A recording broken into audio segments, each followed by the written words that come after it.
Hello everyone, welcome to the class and in this session we will going to discuss about the DSSB TGT chemistry के जो भी previous year question है हम उन सभी questions को जो है वो इस क्लास में डिस्कस करेंगे। I hope that you will like this session. तो चलो स्टार्ट करते हैं। Now the first question is identify the conjugate base of ammonia.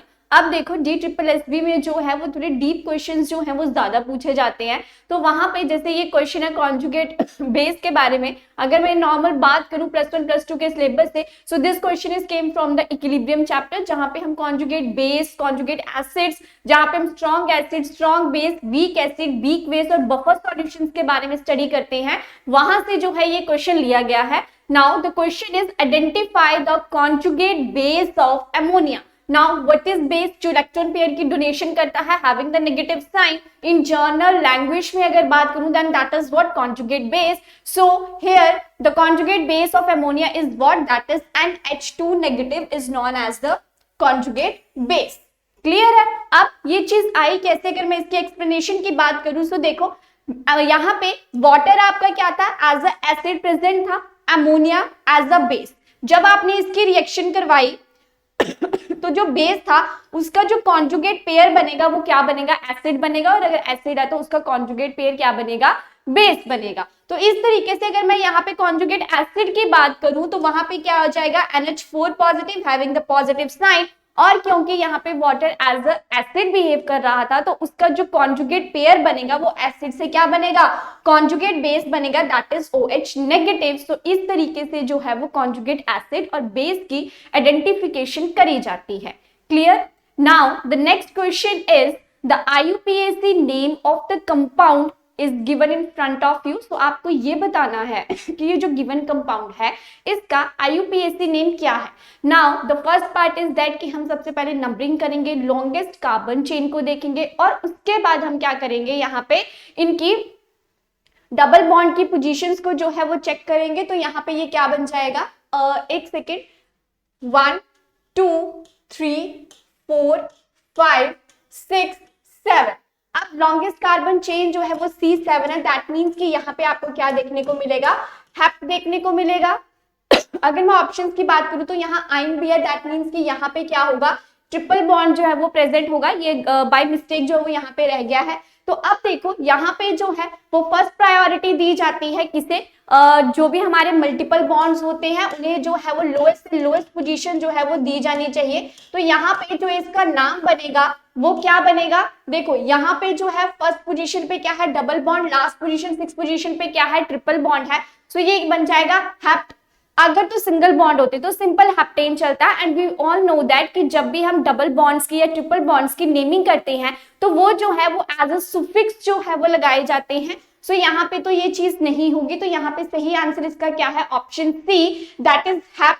1 पे क्या है? इन और 6 पोजीशन पे क्या है? आइन। बिकॉज वी नो दैट जब डबल बॉन्ड होता है तो उसके साथ इन लगाया जाता है, जब ट्रिपल बॉन्ड होता है तो वहां पे आइन जो है वो लगाया जाता है। और जब भी आप मल्टीपल बॉन्ड्स के नेम लिखते हो तो उसे जो है वो एज अ सुफिक्स जो है वो हम काउंट करते हैं। सुफिक्स का मतलब क्या है कि हम उसे एंड में लगाते हैं।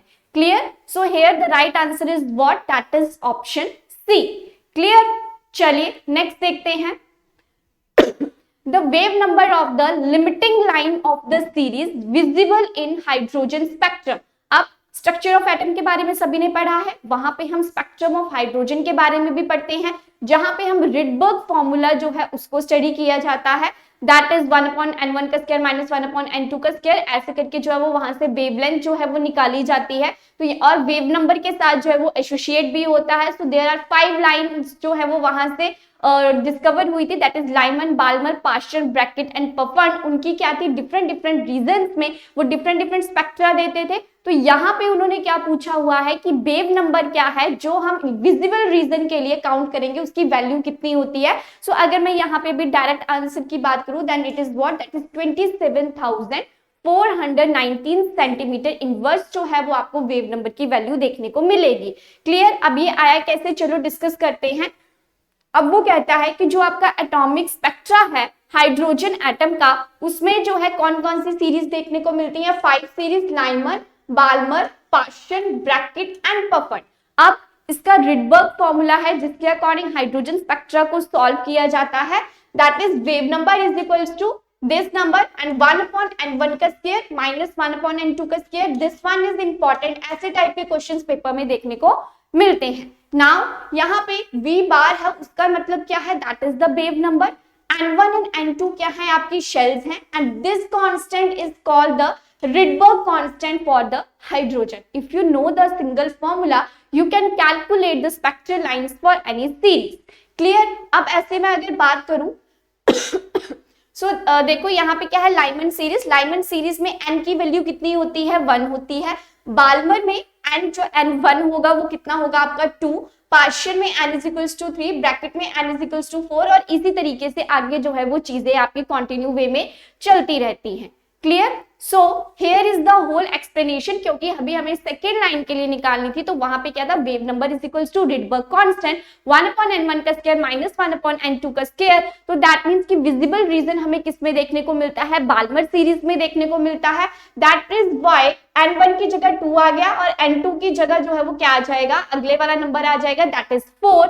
और जब आप इसे सारी को पुट करोगे, जैसे 1/2 का स्क्वायर 1/4 का स्क्वायर, इसके साथ r की वैल्यू पुट कर दी, तो when you put all the things, और लिमिटिंग लाइन के लिए भी आपने चीजें निकाली, तो आपके पास जो है वो आंसर कितना आ जाएगा, 27,419.25 सेंटीमीटर इनवर्स जो है वो डायरेक्ट आंसर आपके पास देखने को मिलेगा.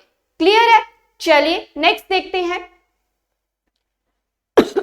अब वो कहता है identify the incorrect statement among the following. इसमें से इनकरेक्ट स्टेटमेंट जो है वो कौन सी है. Now the first is in flotation process for the purification of ore all particles float on water as surface is wetted by the pine oil. Is it true और false, ये हम बाद में देखते हैं. बट अगर मैं बात करूं फ्लोटेशन प्रोसेस की, तो उसका यूज जो है वो पाइन ऑयल और वाटर के एक्सट्रैक्शन के लिए ही किया जाता है. So this statement is true. Now silica is used as flux in the metallurgy of iron. So I don't think so कि this line is correct. So this is the according to the question this is right answer. But ऐसे क्या है, ये जो line है वो गलत है, क्योंकि सिलिका का यूज आयरन की मेटलर्जी में नहीं किया जाता है. अगर मैं फ्लक्स की बात करूं, फ्लक्स का मतलब क्या है कि सिलिका के ऑक्साइड्स बनाए जाएंगे एंड देन उसकी हेल्प से आयरन के साथ जो भी इंप्यूरिटीज लगी हुई हैं उन्हें बाहर निकाला जाएगा. तो ऐसी चीजें जो है वो सिलिका के साथ देखने को नहीं मिलती हैं. नेक्स्ट अगर स्टेटमेंट की बात करूं, तो वो कहता है in zone refining method molten zone containing more impurities than the original metal. Yes, this is true. Basic सी लाइन थी. Next है zirconium and titanium are purified by the von Erkel method. So this statement is also true. So according to the question, कौन सी statement जो है वो गलत थी, that is option B जो है वो आपकी wrong statement यहाँ पे थी. Clear? नेक्स्ट है, अगर मैं एक बार फ्लोटेशन प्रोसेस की बात करूं, तो ये क्या करता है, वाटर और पाइन ऑयल के मिक्सचर को अलग करने का काम करता है, which is made to float in a tank to separate the sulphide ores. क्या करेगा, पानी है और साथ में क्या है, पाइन ऑयल है, उसका जब भी आप फ्लोट बना लोगे तो उसका यूज क्या किया जाएगा, सल्फाइड ओर्स की सेपरेशन के लिए उसका यूज किया जाता है. Now the difference in the wetting properties of the ore and the gangue particle separates them. क्योंकि वाटर और पाइन का जो मिक्सचर था, सबसे पहले हमने उसको लिया, पहले उनको सेपरेट लिया, फिर मिक्सचर किया, फिर उसका क्या बना दिया, हमने फ्लोट बना दिया. अब जब हमने उसे सल्फाइड ओर के साथ मिक्स किया, तो वो जो भी हमने फ्लोट बनाया हुआ था वो क्या करेगा, सारी की सारी इंप्यूरिटीज को जो है वो वहां से ले जाएगा और सल्फर की ओर को क्या कर देगा, प्योरीफाई कर देगा. So this is all about the flotation process and here is the structure of flotation. Clear? चलिए नेक्स्ट है आपके पास Henry's law is not applicable if. Henry's law की लिमिटेशंस पढ़ी है हम सभी ने. सबसे पहले हेनरीज लॉ क्या होता है, that is mass is directly proportional to pressure. कि जितने प्रेशर पे आप किसी भी मास को कंप्रेस करोगे उतना ज्यादा मास जो है वो वहां पे कंप्रेस होगा. ठीक है, हेनरीज लॉ की डिफरेंट एप्लीकेशंस हमने देखी हैं. जैसे कि कोल्ड ड्रिंक्स में जब कोल्ड ड्रिंक्स या गैस को प्रेशराइज किया जाता है तो वो भी हेनरीज लॉ के ऊपर है. स्कूबा डाइवर्स जो अपना आर्टिफिशियल ऑक्सीजन सिलेंडर लेके जाते हैं, वहां पे ऑक्सीजन और हीलियम को हेनरीज लॉ के ऊपर ही जो है वो वहां पे कंप्रेस किया जाता है. और ऐसे बहुत सारी इसकी एप्लीकेशंस हैं, जैसे कि कार्बोक्सी हीमोग्लोबिन का इसमें आ जाता है. अगर हम पहाड़ों पे जाते हैं तो वहां पे क्या हवा का प्रेशर कम हो जाता है, दैट इज वाई हम वहां पे सांस लेने में हमें दिक्कत होती है। सो ये सब चीजें जो है वो हेनरीज लॉ ने ही एक्सप्लेन करी थी। तो वो कहता है कि कहाँ पे हेनरीज लॉ जो है वो एप्लीकेबल नहीं होता है। अगर मैं ऑप्शंस की बात करूं तो here are pressure of the gas जब हाई है, ये gas does not react with solvent, या the gas does not undergo dissociation और एसोसिएशन, या फिर जब टेम्परेचर आपका बहुत ज्यादा हाई होता है। So here the right answer is option ए कि अगर आपका प्रेशर बहुत ज्यादा है तो वहां पे आपका हेनरीज लॉ काम नहीं करता है। क्लियर? चलिए अगर मैं इसकी एक्सप्लेनेशन की बात करूं तो यहाँ पे क्या था, concentration of the dissolved liquid is directly proportional to the pressure. Concentration की जगह आप मास भी ले सकते हो। तो इन बुक में जो है वो ये चीज ऐसे लिखी हुई है, और जब आप प्रोपोर्शनलिटी कांस्टेंट हटाओगे तो यहाँ पे आ जाएगा KHP, where KH is what, that is known as the Henry's constant. क्या कहा जाता है इसे? हेनरीज कांस्टेंट इसे कहा जाता है। सो वो कहता है कि हेनरीज लॉ क्या है, एक गैस लॉ है जो क्या बताता है, amount of gas that dissolved in a liquid is directly proportional to the partial pressure of that gas above the liquid when the temperature is kept constant। so ये भी एक कंडीशन है कि जब आप हेनरीज लॉ के बारे में पढ़ रहे हो तो वहां पे आपके जो टेम्परेचर की वैल्यू है वो क्या रहेगी, कांस्टेंट रहेगी, और amount of the gas, any gas is directly proportional to the partial pressure of that liquid. Clear? और अगर इसकी मैं लिमिटेशंस की बात करूं तो ये सिर्फ एप्लीकेबल होता है जब आपका टेम्परेचर और प्रेशर क्या है, मॉडरेट लेवल में है। If the solubility of gas in the solvent is low, that means कि ये सिर्फ लाइटर चीजों के लिए ही एप्लीकेबल था। जैसे ही चीजें हायर में जाती हैं, अगर टेम्परेचर हाई हो जाए, प्रेशर हाई हो जाए, कंसंट्रेशन ज्यादा हो जाए, तो वहां पे हेनरीज लॉ एप्लीकेबल नहीं होता है। Now, if the gas does not react with the solvent to form a new species, this ammonia or HCl, which react with water, that does not obey the Henry's law. So this is also the limitation. Now, if the gas does not associate or dissociate on dissolving in the solvent, तो अगर आपके ions जो है, अगर आपके particles जो है वो आइंस में कन्वर्ट नहीं हो रहे हैं तो वहां पे भी हेनरीज लॉ एप्लीकेबल नहीं होता है। So what you have studied, what are the limitations of the Henry's law? एक तो ये कि at moderate temperature and pressure पर चीजें चलती हैं। नाउ अगर सॉल्युबिलिटी कंसंट्रेशन बहुत कम है तब भी हेनरीज लॉ एप्लीकेबल नहीं होगा। और ये क्या है, जब आपकी स्पीशीज आपस में रिएक्ट होकर किसी नए कंपाउंड की फॉर्मेशन नहीं करती हैं, वहां पे भी हेनरीज लॉ एप्लीकेबल नहीं होता है। एंड नेक्स्ट, अगर आपके पार्टिकल्स जो हैं वो आइंस में डिसोशिएट नहीं होते हैं तो वहां पे भी हेनरीज लॉ एप्लीकेबल नहीं होता है। क्लियर? चलिए नेक्स्ट क्वेश्चन देखते हैं। Now the next question is an amphoteric oxide of a metalloid present in 15th group, the possible electronic configuration of that metalloid is। अब आप इस क्वेश्चन को जो है वो कर सकते हो, जरा ध्यान से देखो इस क्वेश्चन को कि क्या बोला गया है इसमें। So here हमें नहीं पता एम्फोटेरिक क्या है, हम उसे बाद में देखेंगे। सबसे पहले हम देखेंगे ग्रुप 15 के बारे में, क्योंकि जब आप ऐसे क्वेश्चंस देखते हो ना तो वहां पे मेन टर्म्स निकाल लिया करो कि हमें चाहिए क्या है। यहाँ पे सबसे पहले हमने ग्रुप 15 के बारे में सोचना है। जब हम ग्रुप 15 के बारे में सोचेंगे तो उसमें कौन कौन से एलिमेंट है, वहां पे कौन सी चीज जो है वो एज अ मेटालॉइड्स और एम्फोटेरिक एग्जिस्ट करती है, हम वो चीज देखेंगे। एम्फोटेरिक का मतलब है वो स्पीशीज जो एज वेल एज एसिड्स भी बिहेव करती हैं और बेस की तरह भी बिहेव करती हैं, उन्हें हम क्या कहते हैं, एम्फोटेरिक ऑक्साइड्स कहते हैं। ग्रुप 15 किसे कहा जाता है, दैट इज नाइट्रोजन फैमिली को कहा जाता है। नाइट्रोजन फैमिली के अगर दूसरे नाम की बात करूं तो इसे क्या कहा जाता है, निकोजन्स कहा जाता है। और इसमें कौन कौन से प्रेजेंट होते हैं, मैंने तो इसे ऐसे याद किया था, न्यूज़पेपर आज सब बिकेगा, that is nitrogen, phosphorus, arsenic, antimony and bismuth. और हमें पता है कि जो पी ब्लॉक के एलिमेंट्स है वो क्या होते हैं, बहुत अच्छे नॉन मेटल्स होते हैं। तो दैट मींस कि नाइट्रोजन और फास्फोरस आपके क्या होंगे, नॉन मेटल्स होंगे। और आर्सेनिक और एंटीमनी आपके क्या होंगे, यहाँ पे मेटलॉइड्स होंगे। एंड बिस्मथ आपका यहाँ पे क्या होगा, एज अ मेटल जो है वो एग्जिस्ट करेगा। अब हमें ये चीज पता है कि जब नॉन मेटल्स ऑक्साइड्स बनाते हैं तो वो क्या होते हैं, एसिडिक इन नेचर होते हैं, और जब मेटल ऑक्साइड्स बनाता है तो वो क्या होता है, बेसिक इन नेचर होता है। This is very general property, इसके ऊपर क्वेश्चंस जो वो देखने को मिलते हैं। अब जो मेटलॉइड्स ऑक्साइड्स बनाते हैं वो क्या होते हैं, एम्फोटेरिक इन नेचर होते हैं। तो अभी हमने ये देखना है कि ये जो गिवन इलेक्ट्रॉनिक कॉन्फ़िगरेशन है इसमें से आर्सेनिक या एंटीमनी की इलेक्ट्रॉनिक कॉन्फ़िगरेशन तो नहीं है कहीं। सो अगर मैं यहाँ पे बात करूं, here the right answer is option A. So option A किसका है, दैट इज वो आपका था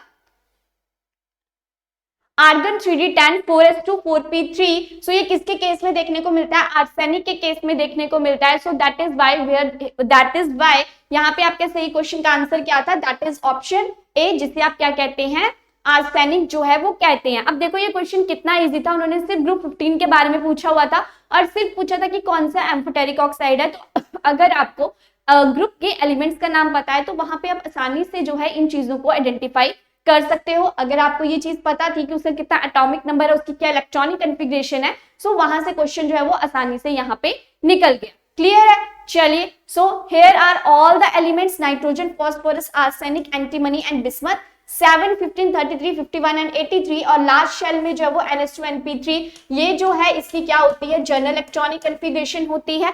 क्लियर? और यहाँ से क्वेश्चन और देखने को मिलता है कि ग्रुप 15 में कौन सा ऐसा एलिमेंट है जो एलोट्रॉपी को शो नहीं करता है, तो वो कौन सा है, बिस्मथ, जो क्या करता है, एलोट्रॉपी को शो नहीं करता है, does not show allotropy. Clear? So these are the points. Now next question is what, that is leaching method is suitable for the concentration of following, और कि लीचिंग मेथड जो है वो किसकी कंसंट्रेशन के लिए किया जाता है। देखो कैलामाइन क्या है, मरकरी का है। क्लियर? सिनेबार क्या है, HGS जिसे कहते हैं, मर्क्यूरिक सल्फाइड।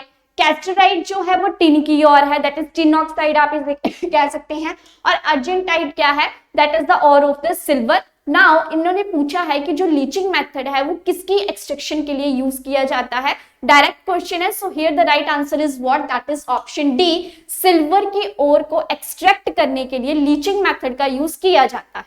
क्लियर? चलिए नेक्स्ट देखते हैं। तो वो यहाँ पे क्या कहता है कि गोल्ड एंड सिल्वर ओर्स क्या होते हैं, इसको तो ना याद कर लो, this is very very important. Paper में यहाँ से क्वेश्चन देखने को मिलता है कि जो गोल्ड एंड सिल्वर है उनको कंसंट्रेट किया जाता है किस प्रोसेस के द्वारा, लीचिंग के द्वारा, जिसमें होता क्या है, और is treated with the suitable reagent in which ore is soluble but impurities do not. तो लीचिंग में जो भी हम सॉल्वेंट यूज करते हैं वहां पे जो आपके पास ओर है वो वहां पे डिसॉल्व हो जाती है, इंप्यूरिटीज डिसॉल्व नहीं होती है, तब हम क्या करेंगे, उनको फिल्टर करेंगे और हमारी चीजें क्या हो जाएंगी, अलग अलग हो जाएंगी।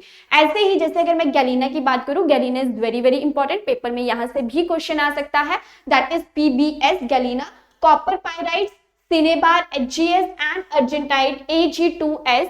Silver ore is concentrated by the chemical leaching method. और कैलामाइन क्या है आपके पास, that is zinc carbonate which is concentrated by the roasting process. सो ये चीज याद रखनी है कि सिल्वर हो गया या फिर सल्फर हो गया, कॉपर पायराइड, सिनेबार हो गया, अर्जेंटाइट हो गया, इसे जो है वो लीचिंग मेथड से प्योरीफाई किया जाता है। और जो आपका कैलामाइन है that is known as the zinc carbonate, उसको जो है वो रोस्टिंग प्रोसेस से प्योरीफाई किया जाता है। Now the concentration of cinnabar is done by the gravity separation and the flotation method. So this one is also very very important कि जो आपका सिनेबार है, सिनेबार किसकी थी, मरकरी की ओर थी, HGS, उसको जो है वो जब सेपरेट किया जाता है तो कौन से मेथड से, ग्रेविटी सेपरेशन मेथड से या फ्लोटेशन प्रोसेस से उन्हें अलग अलग किया जाता है। कैस्टराइड क्या है, टिन की ओर है, दैट इज SnO2, और उससे भी ग्रेविटी सेपरेशन या फिर मैग्नेटिक सेपरेशन से जो है वो अलग अलग किया जाता है।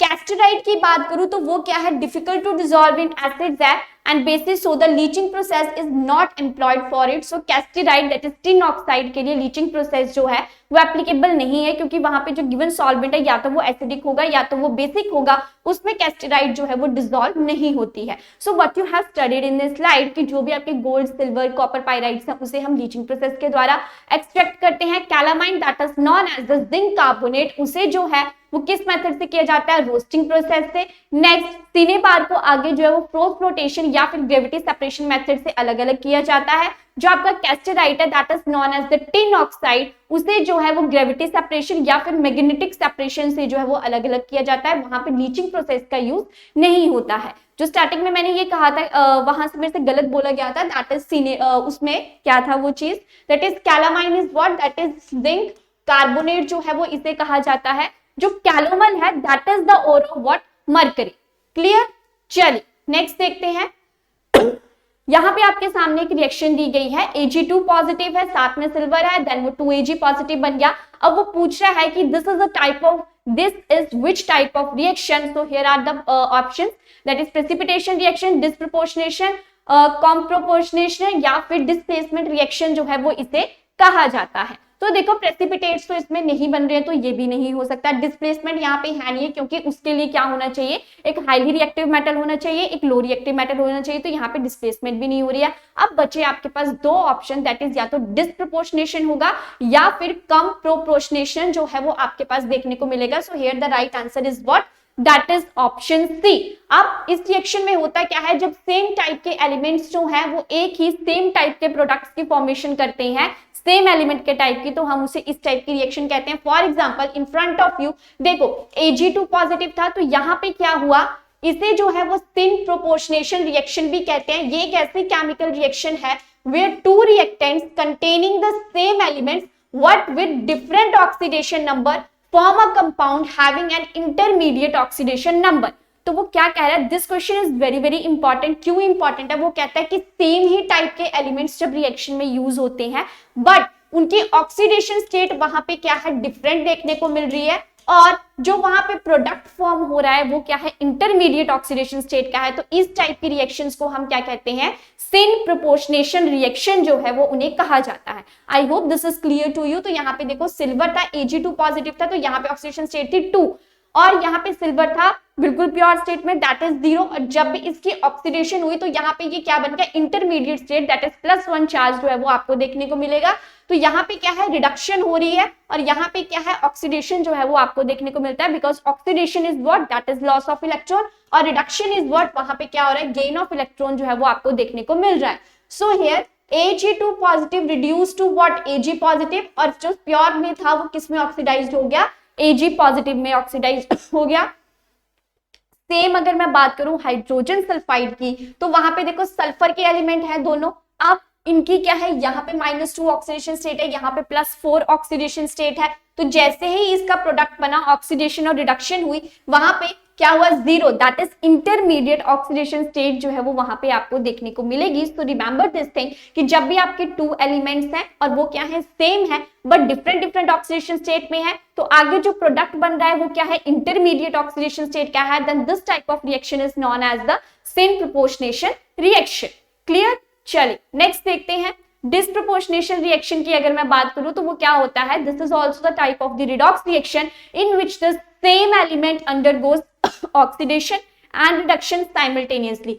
जो आपके सिन प्रोपोर्शन उसमें क्या था, 2 रिएक्टेंट्स थे सेम टाइप ऑफ एलिमेंट्स के, बट डिस्प्रोपोर्शन में क्या होता है, एक सिंगल रिएक्टेंट होता है और उस सिंगल रिएक्टेंट का ही ऑक्सीडेशन भी हो रहा है और रिडक्शन भी हो रहा है, then this is known as the disproportionation. तो यही एक डिफरेंस आपको याद रखना है कि सिन में क्या था, 2 रिएक्टेंट्स थे, और डिस में क्या होगा, आपके पास एक ही रिएक्टेंट देखने को मिलेगा। तो जैसे मैं बात करूं hypophosphorous acid, that is H3PO2, तो यहाँ पे फॉस्फोरस की जो ऑक्सीडेशन स्टेट है दैट इज व्हाट, +1। तो जैसे इसकी रिएक्शन हुई, आपके पास क्या बन गया, फॉस्फीन प्लस फॉस्फोरस एसिड की फॉर्मेशन देखने को मिली। तो यहाँ पे जो इसकी ऑक्सीडेशन स्टेट है दैट इज -3 एंड +3 में कन्वर्ट होगी। तो यहाँ पे क्या है, this type of reaction is known as the disproportion, जहाँ पे एक सिंगल रिएक्टेंट जो है वो ऑक्सीडेशन और रिडक्शन दोनों चीजें कर रहा है, रिडॉक्स रिएक्शन हो रही है, और वहां पे आपका क्या होता है, इस टाइप की रिएक्शंस देखने को मिलती हैं। Same in the case of बाकी के एग्जांपल्स जो है आप इन्हें भी आसानी से देख सकते हो। क्लियर।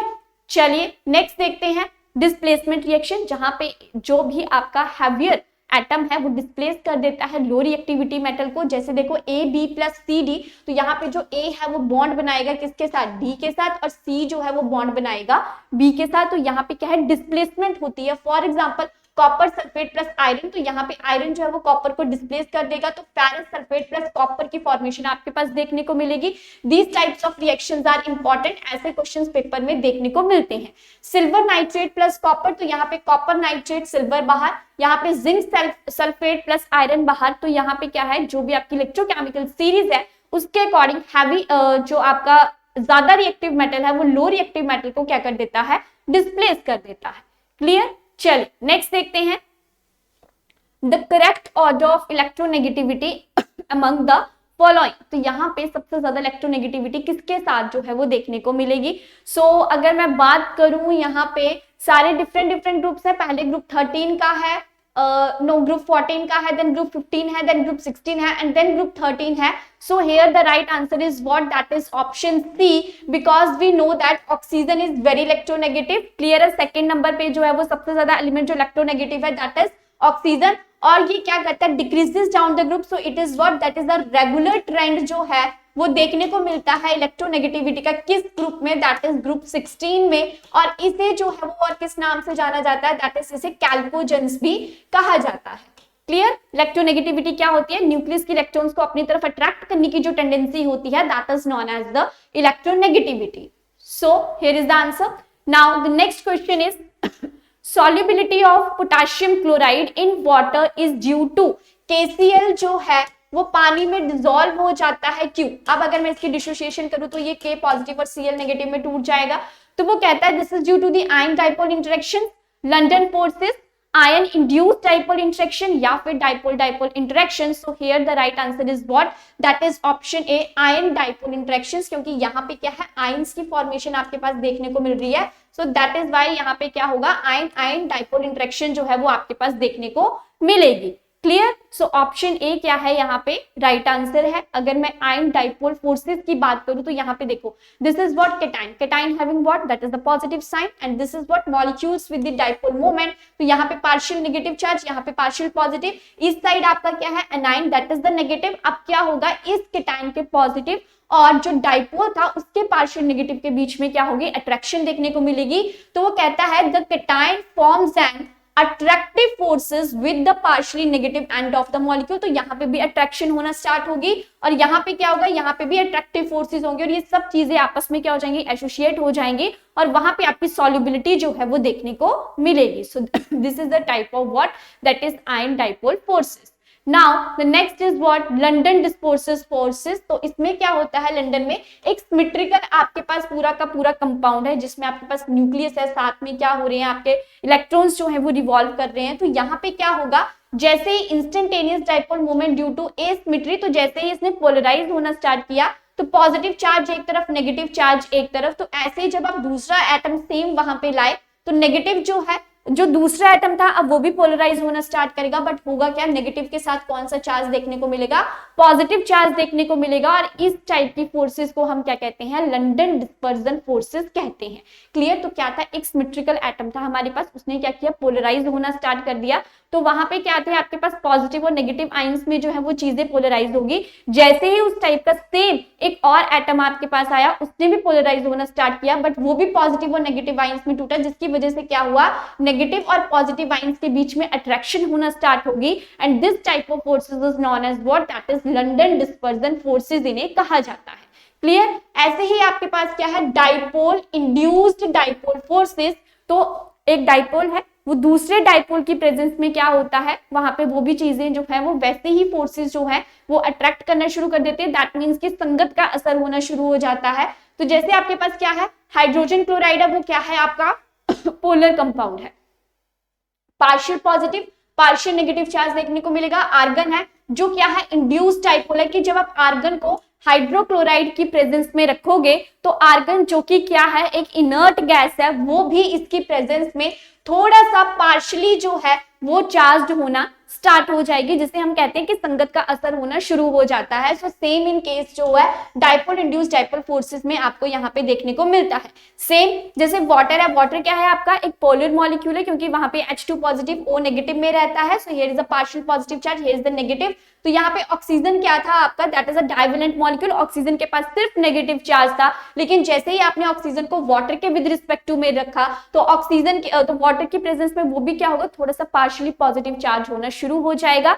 तो जब किसी दूसरे की प्रेजेंस में चीजें वैसा ही बिहेव करना स्टार्ट कर देती हैं, then this type of forces is known as the dipole induced dipole forces उन्हें कहा जाता है. क्लियर.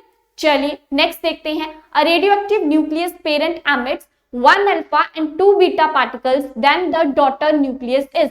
अब वो क्या कह रहा है कि एक आपके पास रेडियोएक्टिव एलिमेंट है जिसके अंदर क्या है, न्यूक्लियस है, और जब आपने उसको एमिट करवाया तो वहां से क्या हुआ, एक अल्फा निकला और 2 बीटा पार्टिकल्स निकले. अगर मैं अल्फा की बात करूं तो अल्फा पार्टिकल्स क्या होते हैं, 2 हीलियम 4, दैट इज आप इसे क्या बोल सकते हो, हीलियम 2 पॉजिटिव चार्ज इसके ऊपर देखने को मिलता है. और बीटा पार्टिकल्स आपके पास क्या होते हैं जिसके ऊपर इलेक्ट्रॉन दैट इज -1 चार्ज जो है वो आपके पास देखने को मिलता है। तो वो कह रहा है कि जब ऐसी चीजें निकल रही हैं तो वहां पे जो डॉटर न्यूक्लियाई होगा, जो आपके पास एज अ प्रोडक्ट चीजें निकल के आएंगी, वो क्या चीजें आपके पास निकल के आएंगी। So here the right answer is what, that is option C, isotopes की फॉर्मेशन वहां पे देखने को मिलेगी। आइसोटोप्स क्या होते हैं, जिनका सेम एटॉमिक नंबर होता है बट डिफरेंट क्या होता है, मास नंबर आपको वहां पे देखने को मिलता है। क्लियर। अब जैसे मैं बात करूं हाइड्रोजन के आइसोटोप्स की, देन 1h1, 1h2, 1h3 आपको देखने को मिलता है। This is what protium, this is what deuterium, that is the formation of heavy water, and this is what tritium, that is T2O, which is used in the explosive bombs. Clear. अगर मैं इसके explanation की बात करूं कि कैसे isotopes की formation हुई, तो देखो वो कहता है कि जो बीटा पार्टिकल्स है वो emitted by radioactive atom is twice the number of the alpha particles emitted by it। Beta particle जो है वो हमेशा क्या होता है, ट्वाइस होता है। तो जैसे मान लो आपके पास एक रेडियोएक्टिव एलिमेंट है, तो उसमें क्या हो रहा है, then removal of an alpha particle to helium four it gives what, this type of reaction आपको पास देखने को मिलेगी। बीटा में क्या होती है, चीजें ट्वाइस हो जाती है, तो ट्वाइस होने की वजह से वहां पे चीजें क्या है, एज अ आइसोटोप जो है वो आपके पास देखने को मिलती हैं। क्लियर। चलिए नेक्स्ट देखते हैं, the correct order of the first ionization value of the sodium, magnesium, aluminium and silicon in kilojoule per mole जो है वो कितना देखने को मिलता है। मोल -1 आएगा यहाँ पे। अब सोडियम है, मैग्नीशियम है, एल्यूमिनियम है और साथ में क्या है, सिलिकॉन है। यहाँ पे 3s1 आ जाएगा, यहाँ पे 3s2 आ जाएगा, यहाँ पे +3 चार्ज, यहाँ पे +4 चार्ज जो है वो आपके पास देखने को मिलेगा। क्लियर। तो यहाँ पे क्या होगा, सबसे ज्यादा एनर्जी जो आपको देखने को मिलेगी, आयनाइजेशन एनर्जी का पूछा हुआ था ना, फर्स्ट आयनाइजेशन एनर्जी, तो आपको देखने को मिलेगी लास्ट वाले केस में, क्योंकि यहाँ पे क्या होता है, कोवलेंट कैरेक्टर जो है वो आपको देखने को मिलता है। शेयरिंग पेयरिंग ऑफ इलेक्ट्रॉन से यहाँ पे बॉन्ड्स बने होते हैं, तो वहां से इलेक्ट्रॉन को निकालने के लिए जो है बहुत ज्यादा एनर्जी की जरूरत होती है। यहाँ पे 3s1 है, तो यहाँ पे क्या होगा, एक ही इलेक्ट्रॉन है एस शेल में, तो वो आसानी से वहां से निकल जाएगा। मैग्नीशियम के केस में थोड़ी सी एनर्जी, थोड़ी सी क्या, एज कंपेयर टू एल्यूमिनियम ज्यादा एनर्जी लगेगी। क्यों? क्योंकि यहाँ पे एस शेल क्या है, आपकी फुली फिल्ड है, तो जब कोई फुली फिल्ड शेल होती है तो वो ज्यादा स्टेबल होती है, दैट इज व्हाई यहाँ पे एनर्जी आपको ज्यादा देखने को मिलेगी। और एल्यूमिनियम के केस में क्या था, 2, 8, 3 था आपके पास, तो यहाँ पे 3 इलेक्ट्रॉन्स थे जो जिनके बीच में फोर्सेस ऑफ अट्रैक्शन कम थी, तो यहाँ पे as compare to magnesium come ionization energy लगेगी। और सिलिकॉन के केस में आपको जो है वो सबसे ज्यादा एनर्जी वहां पे देखने को मिलेगी। क्लियर। चलो नेक्स्ट क्वेश्चन देखते हैं, the reaction that takes place at anode during the corrosion of iron. हमें पता है लोहे के ऊपर जंग लगता है, जैसे ही लोहा मॉइस्चर के कांटेक्ट में आता है तो वो जो है ब्राउन कलर के कंपाउंड की फॉर्मेशन करना स्टार्ट कर देता है। और अगर मैं नॉर्मल बात करूं कि रस्टिंग ऑफ आयरन से कैसे कैसे बचाया जा सकता है लोहे को, तो वहां पे जो हम मेथड्स यूज करते हैं, that is what, electroplating. Next one is what, galvanisation का यूज किया जाता है। गैल्वेनाइजेशन आपका क्या होता है, जिसके जब आप आयरन के ऊपर जिंक के ऑक्साइड की लेयर चढ़ा देते हैं, then this process is known as what, that is galvanization. Now back to the question, आपसे क्या पूछा गया था कि आयरन के ऊपर जब भी क्रोजन होता है तो वहां पे क्या हो रहा है, इलेक्ट्रोकेमिस्ट्री की रिएक्शन हो रही है, ऑक्सीडेशन भी हो रही है, रिडक्शन भी वहां पे देखने को मिलती है। तो एट द एनोड जहां पे ऑक्सीडेशन हो रही है, वहां पे किस टाइप की प्रोसेस आपको देखने को मिलती है, तो देखो एनोड है ना, और हमें पता है एनोड के ऊपर क्या होता है, नेगेटिव साइन, और एनोड के ऊपर कौन सी रिएक्शन होती है, ऑक्सीडेशन। ऑक्सीडेशन आपके पास क्या होता है, लॉस ऑफ इलेक्ट्रॉन होता है। तो यहाँ पे देखो कि गिवन रिएक्शंस में लॉस ऑफ इलेक्ट्रॉन जो है वो आपको कहां देखने को मिल रहा है। So here the right answer is what, that is option D, क्योंकि एनोड पे हमेशा क्या होती है, ऑक्सीडेशन, कैथोड पे हमेशा क्या होती है, reduction. Oxidation is what, that is loss of electron, reduction is what, that is gain of electron. तो उन्होंने क्वेश्चन में ही हिंट दिया हुआ था कि एनोड के ऊपर रिएक्शन हो रही है, दैट मींस कि वहां पे क्या है, लॉस ऑफ इलेक्ट्रॉन आपके पास देखने को मिलेगा। So here that is why the right answer is what, that is option D. Clear. चलिए नेक्स्ट क्वेश्चन देखते हैं। उससे पहले थोड़ी सी एक्सप्लेनेशन हम देखेंगे कि क्या हुआ, एनोड के ऊपर लॉस ऑफ इलेक्ट्रॉन हो गया, कैथोड के ऊपर हमें हाइड्रोजन गैस की एवोल्यूशन देखने को मिलती है। सो वहां पे H पॉजिटिव के साथ रिएक्शन होगी। Overall reaction is this. Now होता क्या है कि जैसे ही मॉइस्चर के साथ कांटेक्ट में आता है तो जो रस्ट होती है, that will having the formula Fe2O3.XH2 जो है वो वहां पे उसकी फॉर्मेशन हो जाती है। एनोड पे वाटर ड्रॉप, आयरन, साथ में आयरन वाली रिएक्शन देखने को मिलेगी, और कैथोड पे क्या होगा, वाटर वाली रिएक्शन जो है वो आपको देखने को मिलेगी। क्लियर। चलिए नेक्स्ट देखते हैं। अब आपके पास एक रिएक्शन दी गई है, ठीक है, कौन सा, ये प्रोपाइल क्लोराइड इसे कहा जाता है। इसकी रिएक्शन किसके साथ हो रही है, अल्कोहलिक KOH के साथ रिएक्शन देखने को मिल रही है। यहाँ पे डबल बॉन्ड्स की फॉर्मेशन भी साथ में हो रही है, KCl बाहर निकल रहा है, वाटर। सो यहाँ पे कौन से टाइप की रिएक्शन आपको देखने को मिलेगी, इलेक्ट्रोफिलिक है, न्यूक्लियोफिलिक है, एलिमिनेशन है, सब्स्टिट्यूशन है। तो देखो इलेक्ट्रोफिलिक इज व्हाट, जहां पे इलेक्ट्रोफाइल्स क्या होते हैं, अगर मैं जर्नल बात करूं तो these are what, neutral species है but having what, E positive charge आपके पास देखने को मिलेगा।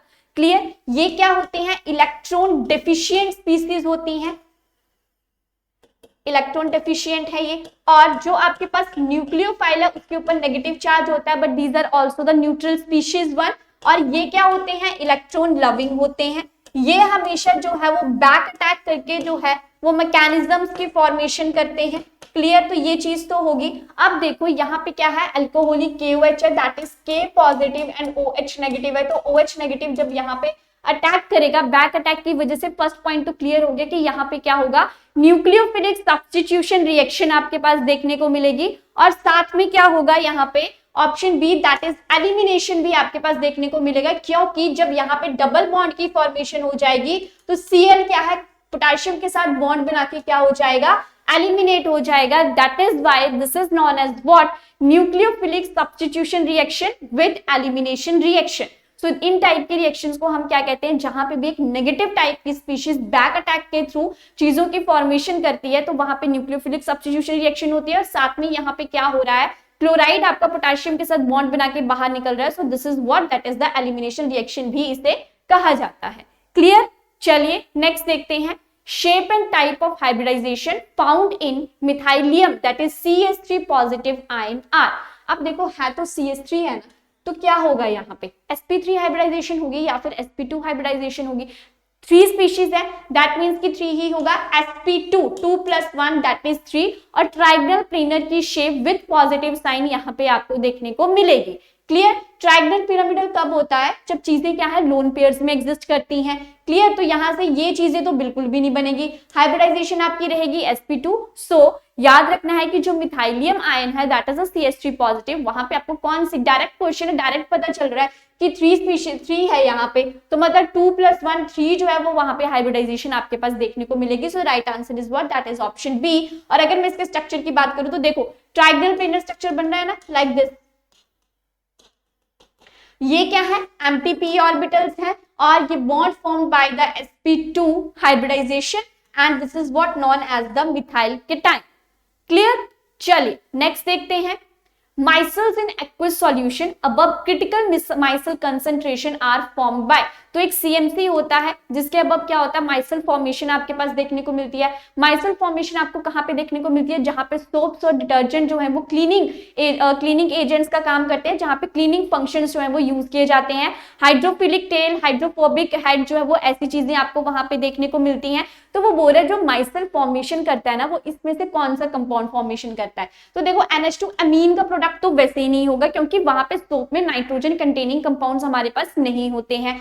अब इसका हम सोच सकते हैं, इसके बारे में भी थोड़ा सा सोच सकते हैं, बट इट इज अल्कोहल, तो यहाँ पे ये चीज वहीं पे गलत हो जाती है। This is what, this is sucrose. तो सुक्रोज तो क्लींजिंग एजेंट में कैसे ही काम करेगा, तो ये भी नहीं आएगा। So here the right answer is what, that is C17H35COO that is known as the stearic acid, और सोडियम स्टीरिक एसिड इसे कहा जाता है। और आपने 10th क्लास के एनसीईआरटीज में भी ये क्वेश्चन पढ़ा होगा कि सोडियम पैल्मिटेट या सोडियम स्टीरिक एसिड का यूज जो है वो सोप्स बनाने वाली प्रोसेस में किया जाता है। So here the what, the right answer is option B.